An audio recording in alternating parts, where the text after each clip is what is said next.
Should we all mute while the person's on, or I don't really care, but Okay, I think we're recording now. I think that's just up to you of how you would like okay. to. I'll just mute because I kind of cough every once in a while lately, so I don't want to sit there and disturb everybody with my hacking. So Okay, we are group 2, and we will be discussing the students, the law in public schools in chapter 3. In the text, it talks about how school officials are granted the broad powers to establish rules and regulations governing student conduct in the school setting. There was a concept put in place, loco parentis, which means school officials have rules that allow them a reasonable amount of degree of control of students within their supervision. But it's not without some limits. So these powers, however, are not absolute. We don't replace we kind of replace the parent, but it's limited to school functions or school activities. There just has to be consistent actions. So although there are rules, students also have personal rights.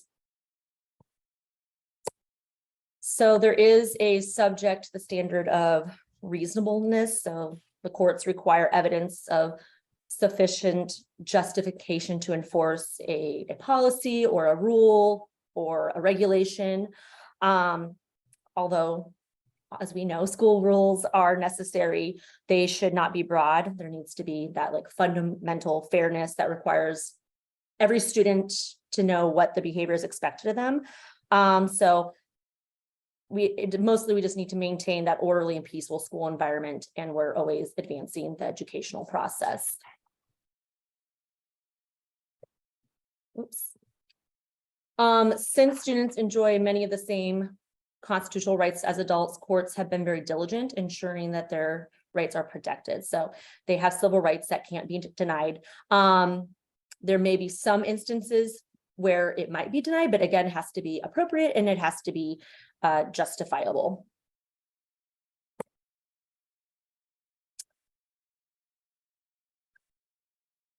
This comes from the Tinker case, which says that students possess the same constitutional rights as adults. It kind of altered that relationship between the school officials and students, where now professional educators have to respect those rights. And if they do restrict those rights, there should be a justifiable or legitimate reason, such as like if you're infringing on the rights of other students, or it needs to follow school policy, it's safe, you're still not hindering anyone's education. That's where that kind of came from.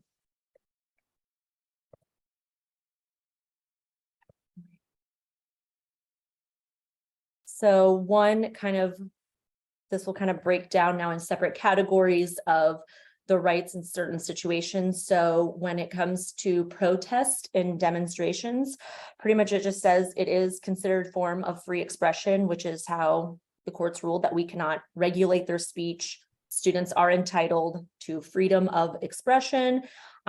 If you know they're not harmful and they're not disruptive, then you don't have to stop those protests and demonstrations. They also found that if it's like a minor disruption, then that is not considered, if it's not serious damage, then you still need to allow them their rights. So you can still allow for minor disruptions, but generally if it's peaceful, they don't violate school rules or destruction of property, they cannot be disallowed since they have their rights and freedom of expression.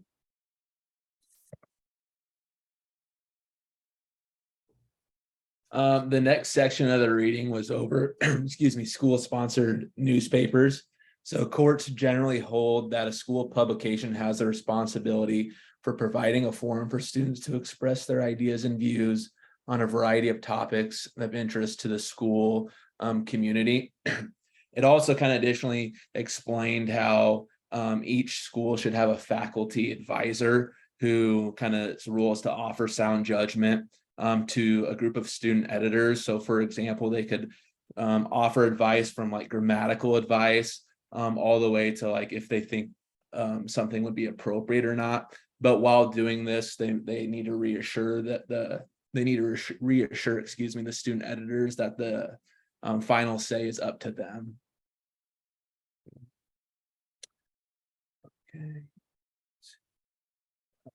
Okay, so while the newspaper is intended to represent a forum for student expression, those responsible for its production should be mindful of their obligation to embrace responsible rules of journalism.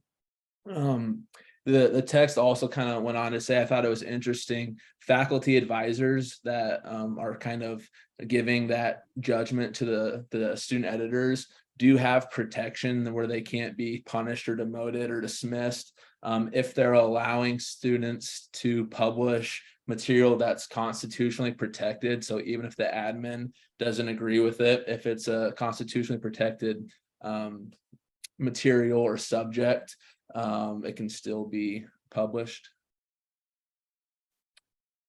So while the newspaper is intended to represent a forum for student expression, those responsible for its production should be mindful of their obligation to embrace responsible rules of journalism. There we go. Broad censorship by school officials is not permitted and is in a violation of free speech of students. I thought it was kind of interesting. The reading explained that administrators can do like a limited review where they can kind of have some final say over it and can go through a review process. However, it has to be done within like a reasonable amount of time. They can't like prolong the review to kind of suppress whatever topic the students wanted to publish within the paper. For non-school sponsored newspapers. So non-school sponsored newspapers are those not endorsed by the school, but printed at students' expense away from school premises. These publications may not be prohibited by school officials. That was also kind of interesting on that one. You can go ahead and go to the next one. But schools are less likely to face a lawsuit if the newspaper is not part of curriculum. If the school controls it, then that's when they're kind of subject to defamation and things like that. So restrictions, however, may be imposed regarding the time and place of distribution. Such restrictions are recognized as conditions affecting freedom of press, not prohibition. So that's kind of what I was saying with the schools have to do that limited review within a reasonable amount of time. And then students who are responsible for producing the newspapers are held accountable for libelous material printed in the newspaper.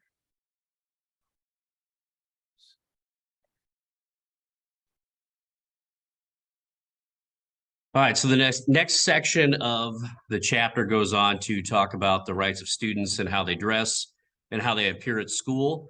Obviously, probably an increasing amount of controversy, and it has been dealt with several times over the years. I mean, even including back through the late 1900s and whatnot. So the U.S. Supreme Court has maintained that the issues involving dress should be left up to the states. So they kind of leave that up through the 14th Amendment.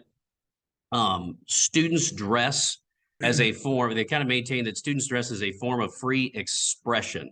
But it is also not viewed as like the most important freedom of expression or freedoms, that we get through the First Amendment. So although it's important, it's probably not as important as school safety or the safety of themselves or other students. And they will, limit that freedom of expression if those are needed.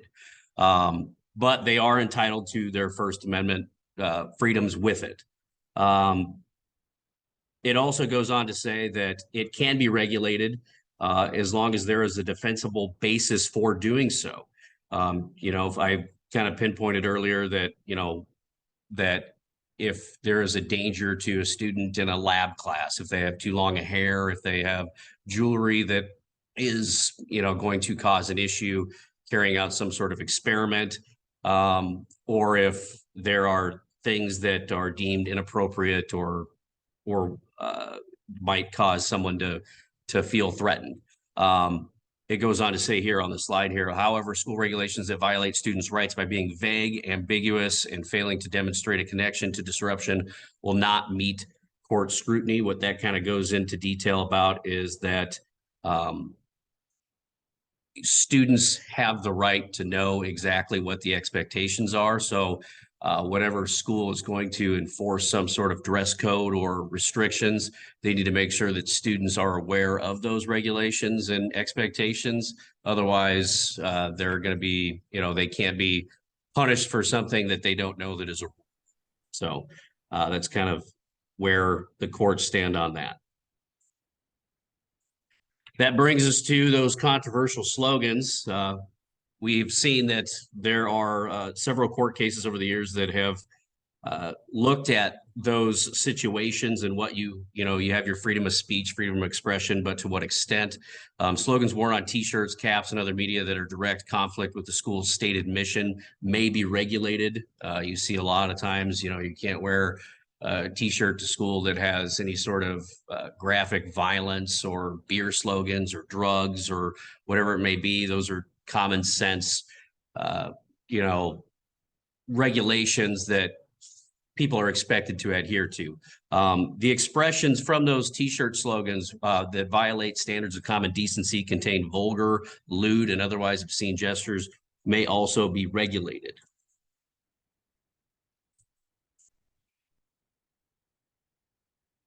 Then that brings us to school suspensions. We talk about the rights of students and if they have been in violation of rules and laws, how does the process go? The school suspension is still considered a legal form of discipline for those students. You're seeing an increase, as it states here on the slide there, that there is an increase in the amount of in-school suspensions as opposed to out-of-school suspensions, where you might have a specific room or group of staff members that are in charge of supervising these students. So that way they're still in the building, but also held accountable and doing work, but maybe ostracized a little bit socially. That might give them more of a punishment than just having a day off or 10 days off or whatever it may be. In-school suspensions are used by 91% of the school districts in the United States, whereas still out-of-school suspensions are used about 95% of the time. And a lot of times, more than likely, out-of-school suspensions are done so out of the idea that you're keeping other students safe. A lot of it is immediate reaction. If there's a fight or whatever it may be, you pull them from the school and then take them through the due process on that, acknowledging what happened, what occurred, what they're being in trouble for, and then notifying them and their parents of the process.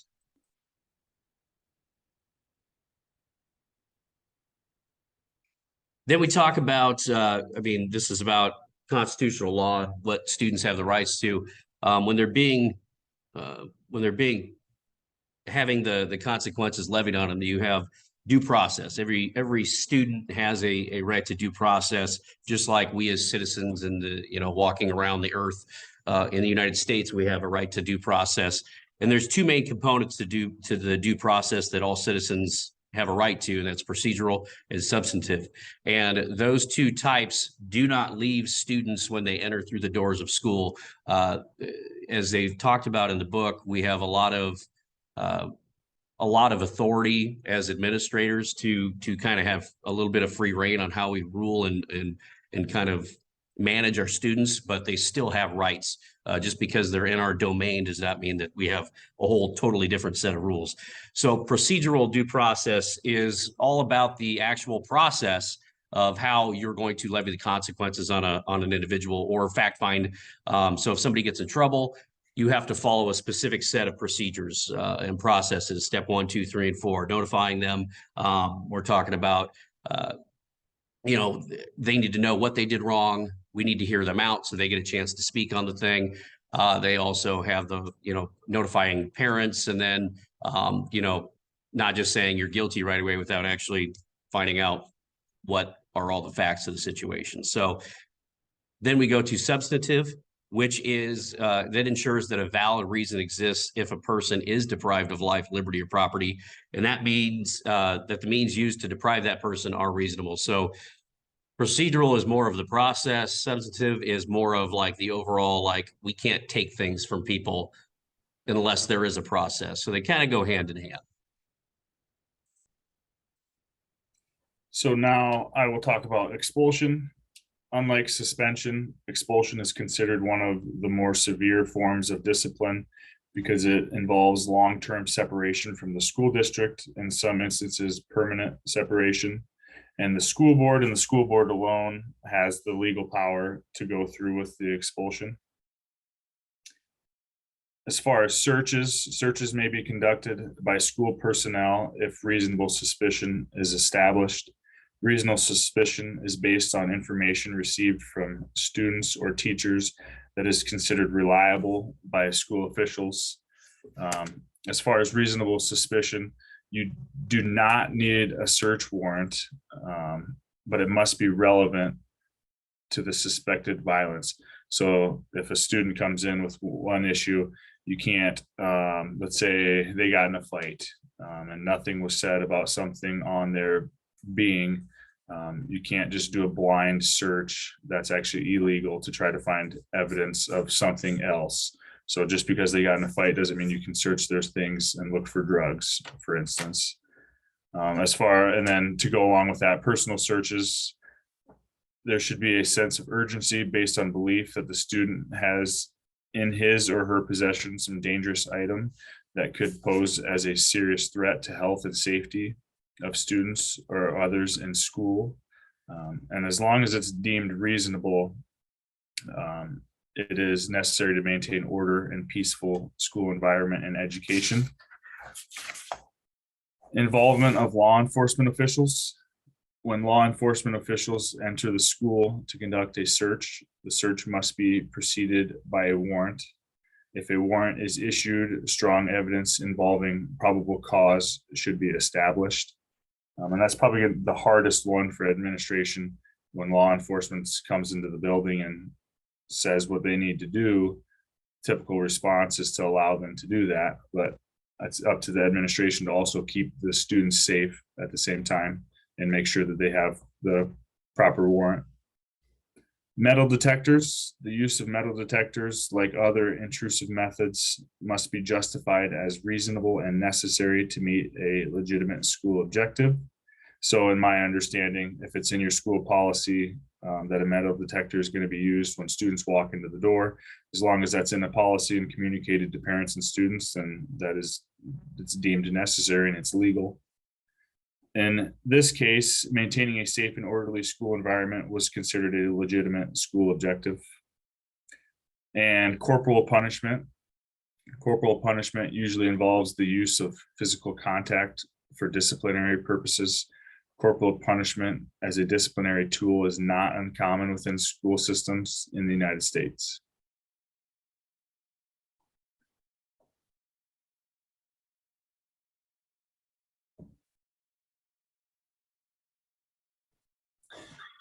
And I think I'm up here.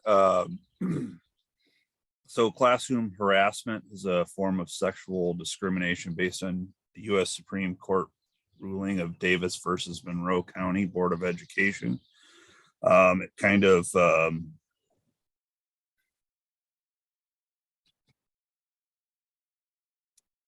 it basically says that if schools are aware of the harassment and a complaint has been filed, they can be held liable for not stopping the harassment, and they call that it's known as the Davis standard. Kind of, I don't know if that's official or unofficial, but it falls under the Title IX. So all school employees are responsible for reporting and stopping sexual harassment and any types of harassment. So that was a case. That case established that standard. It also gives the complainant and everybody involved the rights in a process to follow. And that's kind of it for that slide. Pregnant students, this also falls under Title IX. Courts have generally held that pregnant and married students may not be denied opportunity to attend school. The basis for the court's position is that these students must be afforded equal protection under the law as well as due process of the law. This was established in 1972. A couple of the things that are So essentially, you got to guarantee the same rights to those students, and you can't treat them any differently based on the fact that they're pregnant. So delivery of the baby, for instance, you have to excuse those absences, and it has to be reasonable. You can't punish the student attendance wise for missing class. If they have doctor's appointments, you have to excuse those and hold them to the same standard as you would any other student who has a doctor's appointment. It also kind of, administrators and teachers and staff cannot just assume that a pregnant student cannot do the same things that a regular student would do. So that could be activities or anything that's school related. So just, it grants those students protections and guarantees them equal access to an education. And essentially the married students piece is about really essentially the same type of protection, still falls under Title IX. You can't treat those students any different and have to allow them equal access to their education. I don't know how common this is, but essentially students can be married and have children of their own and still are guaranteed equal access to education, public education. Go ahead. Okay, that is chapter. That's it. 7. We're good. Like-